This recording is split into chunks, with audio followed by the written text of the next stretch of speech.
Picture yourself locked in your room. Your heart's pounding so hard it feels like it's going to burst.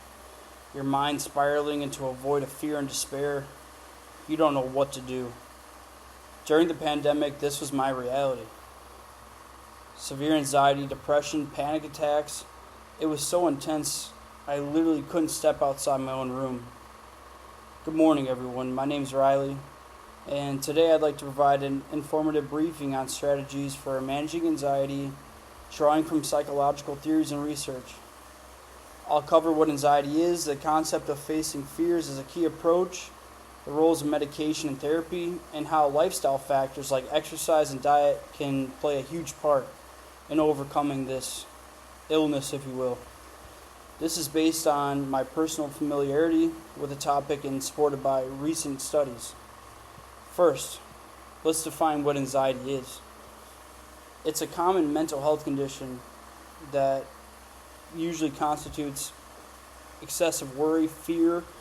Physical symptoms can happen too. Rapid heartbeat, restlessness are some of the physical symptoms that one might experience, and it affects millions worldwide. It's often triggered by stress, trauma, or uncertainty, as seen during events like the COVID pandemic, like what I went through. One established theory in psychology emphasizes that effectively dealing with anxiety involves confronting fears directly. This is rooted in exposure therapy, where individuals gradually face anxiety, such as putting yourself in situations or thoughts in a controlled way to reduce their emotional impact over time. In a 2024 article by Rubenstein, Duke, and Harpaz Rodham in the American Psychologist, exposure therapy works by activating fear responses and then allowing new learning to occur. This helps to break the cycle of avoidance that maintains anxiety.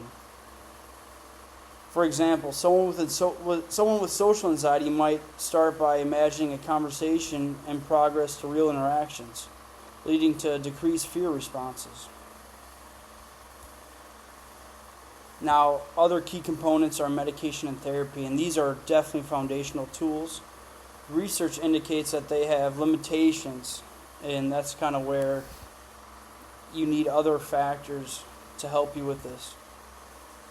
Personal effort, it's crucial for long-term management.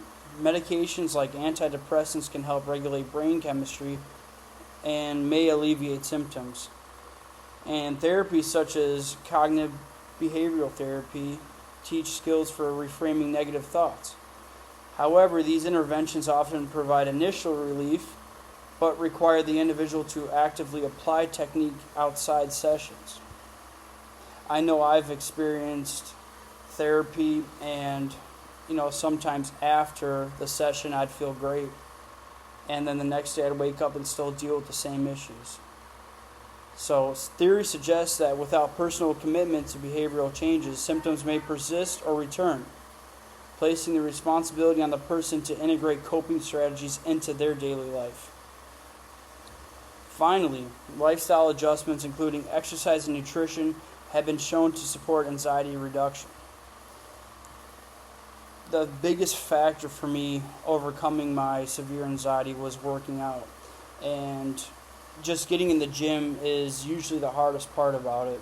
You're worried about what others might think. You might think that you don't know what you're doing in there, but overcoming that fear and just putting yourself in that situation, it did wonders for me.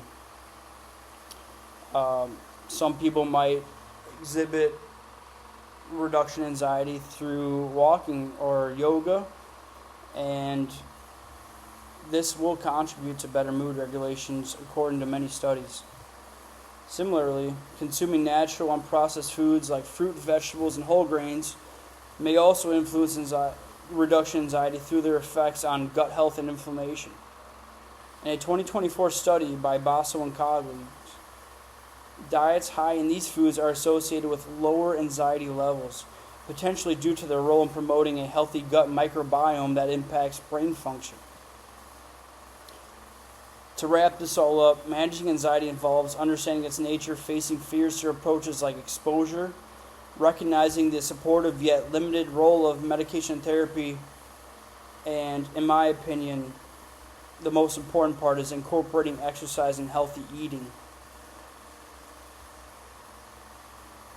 Now, less than a year after being trapped in my own mind, after I struggled severely with anxiety, I was sent overseas via the Air Force to South Korea. And next thing I knew, I was standing in the streets of Seoul, and it was really a huge flashback to where I was and where I am now. I was breathing in a world I never thought I'd see. I didn't know if I'd be able to escape my own mind back then. And luckily, and through a lot of work, I was able to overcome that severe anxiety, and